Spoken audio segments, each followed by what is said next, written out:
para apresentar um documentário sobre a Guerra da Coreia. Para isso convidamos 3 especialistas, 2 historiadores e um refugiado da Coreia do Norte. A Guerra da Coreia foi o primeiro conflito armado da Guerra Fria. Para entendermos melhor sobre esse conflito, devemos ressaltar seus antecedentes. Em 1905, ocorreu a Guerra Russo-Japonesa, e ao término dessa guerra, o Japão ficou sob controle do território coreano. Em 1910, o Japão ficou sob controle total desse território, e ficou 35 anos sob o controle do território coreano, de 1910 a 1945, com o fim da Segunda Guerra Mundial.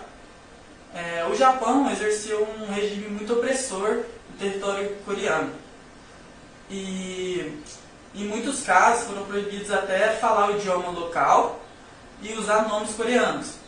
E em 1939, durante a Segunda Guerra Mundial, muitos coreanos foram obrigados a guerrear em nome dos japoneses, tanto no Pacífico, tanto na Ásia. E com o final da Segunda Guerra Mundial, com o Japão bombardeado, o Japão perdeu o controle desse território e os Estados Unidos e a União Soviética, que eram dos aliados, ganharam a guerra e dividiram esse território no paralelo 38. E ao norte do paralelo 38 ficaria sob domínio da União Soviética e ao sul sob domínio dos Estados Unidos.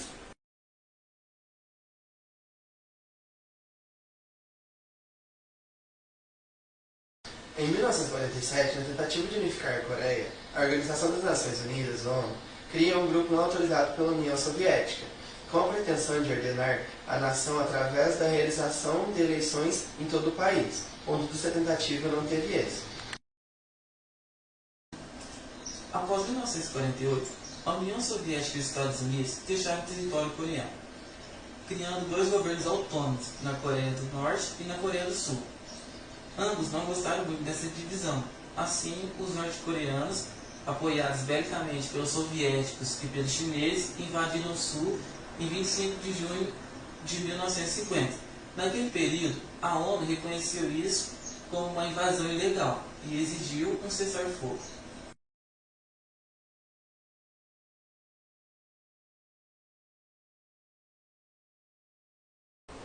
Os norte-coreanos ignoraram o cessar-fogo. Assim, após 2 dias, a ONU recomendou a resolução em DD3, para que os Estados-membros da ONU ajudassem e auxiliassem a Coreia do Sul contra a Coreia do Norte.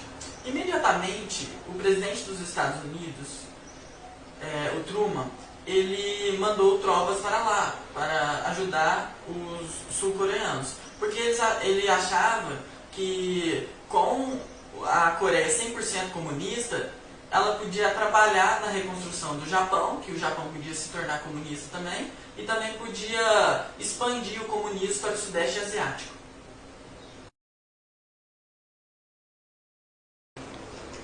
Após 2 meses em guerra, parecia que a Coreia do Sul seria derrotada pela Coreia do Norte. Contudo, as forças da ONU, compostas principalmente por tropas dos Estados Unidos, detiveram os comunistas no perímetro de Pulsan. Em setembro de 1950, os aliados lançaram uma contraofensiva em Incheon e impuseram um grande revés ao exército norte-coreano. Utilizando sua superioridade bélica e seus recursos, os Estados Unidos e seus aliados continuaram a forçar o recuo dos norte-coreanos até além de suas próprias fronteiras, o que levou a China a agir mandando seus exércitos cruzarem o rio Yalu, entrando oficialmente na guerra em favor do norte. O general Douglas MacArthur, comandante dos Estados Unidos na época, propôs um contra-ataque contra os chineses, mas o então presidente Truman não deu aval, pois ele achava que isso ia provocar a União Soviética e às vezes podia até gerar uma terceira guerra mundial. Foi um momento de muita tensão e isso fez com que as forças da ONU recuassem.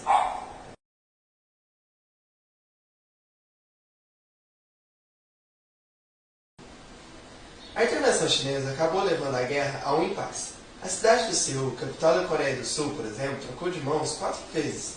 Assim, os 2 últimos anos do conflito se arrastaram numa guerra de atrito, com as linhas de frente se mantendo relativamente firmes no paralelo 38. Mas a guerra no ar continuou intensamente disputada, enquanto os Estados Unidos submetiam as cidades norte-coreanas a bombardeios aéreos constantes. Os céus sobre a Península Coreana viram intensos combates, especialmente entre caças a jato, a primeira vez que isso aconteceu na história. Pilotos de todo o mundo comunista lutaram ao lado do norte, enquanto pilotos ocidentais, a maioria americanos, apoiavam o sul-coreano.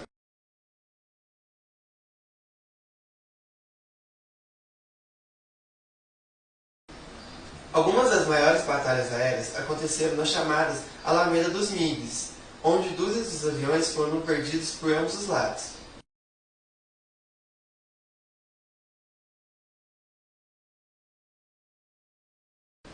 A situação só começou a mudar quando Eisenhower assumiu a presidência dos Estados Unidos e ameaçou detonar armas nucleares contra a China e a Coreia do Norte se a guerra continuasse.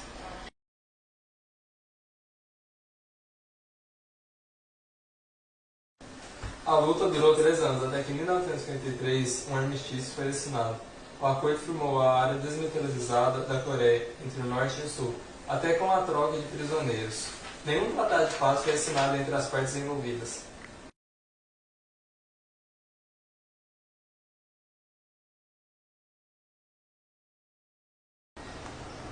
Bom, nasci em uma família não muito pobre na Coreia do Norte. Vivíamos bem e eu achava que meu país era o melhor país do mundo. Até que um dia tudo mudou. Aos 7 anos de idade, eu vi uma família morrendo de fome, por conta de uma crise no abastecimento na década de 90.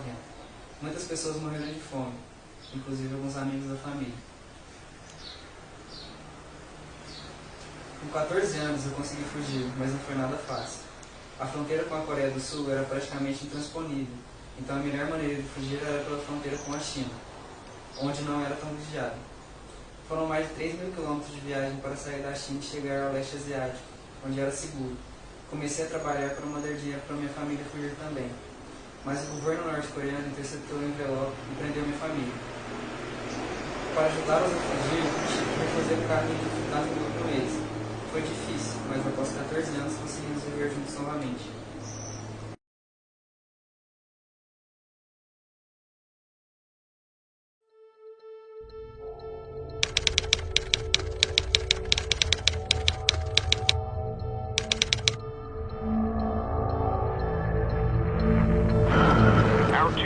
Nossas 2 esquadrilhas se dirigiam para o rio Yalu. Foi quando vimos os MiG que vinham na nossa direção. Vi que o MiG se aproximava por baixo do meu companheiro. Gritei para que ele virasse à esquerda. Quando ele virou, o tive diante de mim e disparei. O MiG girou e com isso me coloquei atrás dele. Aproximei-me uns 150 metros e disparei outra vez.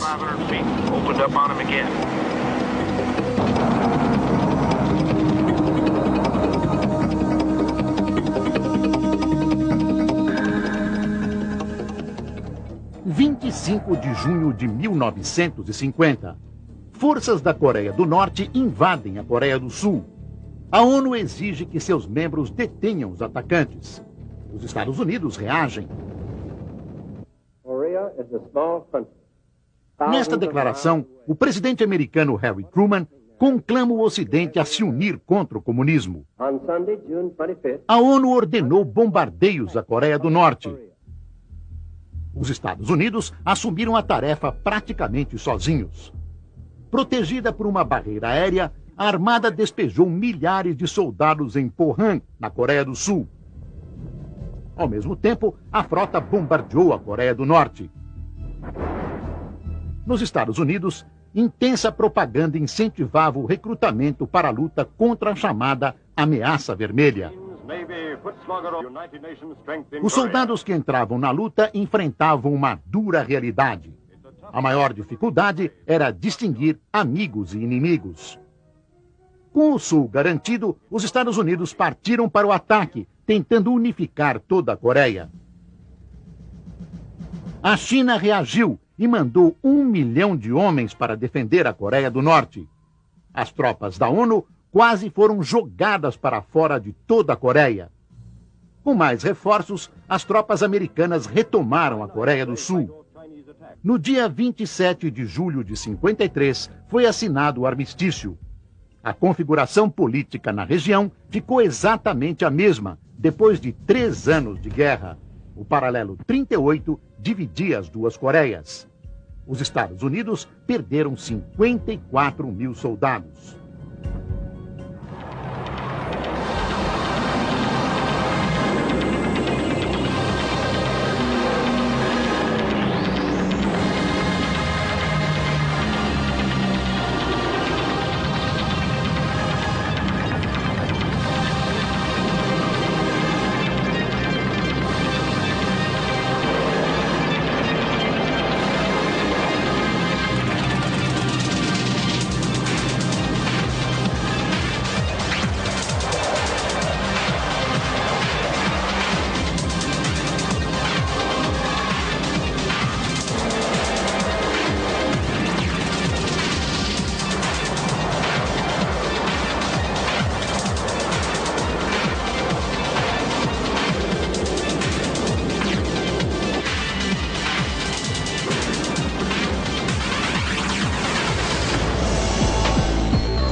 Tecnicamente nunca foi celebrada a paz entre os dois lados. Após a Guerra da Coreia, a Coreia do Sul arrancou rumo a uma posição de destaque na economia mundial, figurando entre as principais economias do mundo um dos tigres asiáticos, e que deu origem a várias empresas de tecnologia, como a LG, Samsung e ainda Hyundai no setor automobilístico.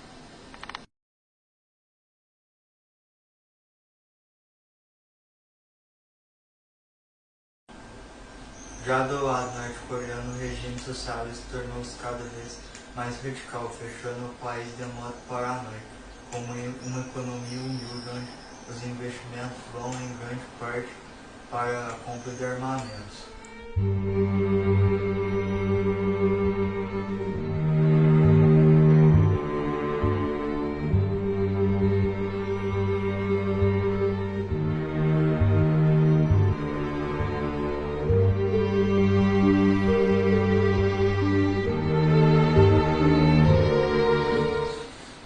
Algumas curiosidades da Coreia do Norte.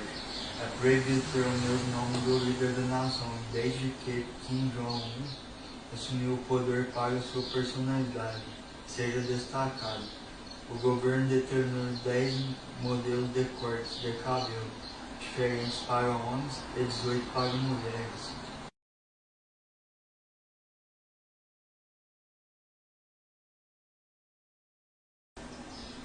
Desde 1994, quando o país perdeu seu primeiro líder, Kim Il-sung, o 8 de julho deve ser respeitado como um dia de luto.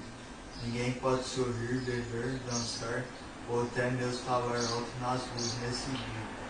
O aniversário do líder é considerado para marcar a passagem dos anos e não o de Jesus Cristo, assim como norte-coreanos não estão em 2017, mas sim em 106.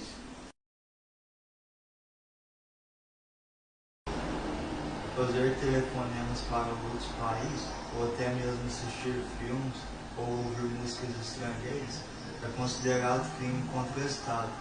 A Coreia do Norte é extremamente conservadora e as mulheres no país são proibidas de demonstrar o umbigo.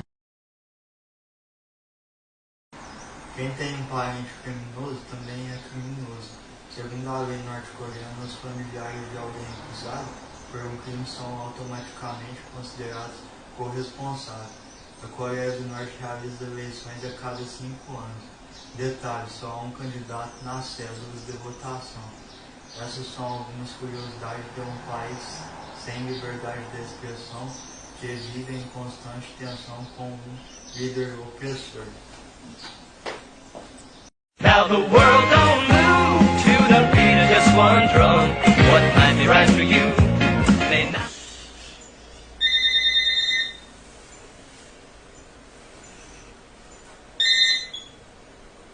Alô?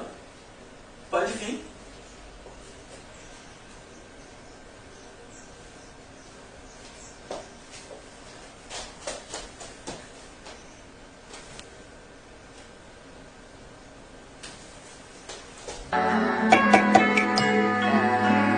E aí, Emerson detona. E aí, Emerson detona. E aí, Emerson detona. Fim de semana na quebrada, fluxo a milhão, se Deus quiser não pega nada. E o pancadão já tá virando a madrugada.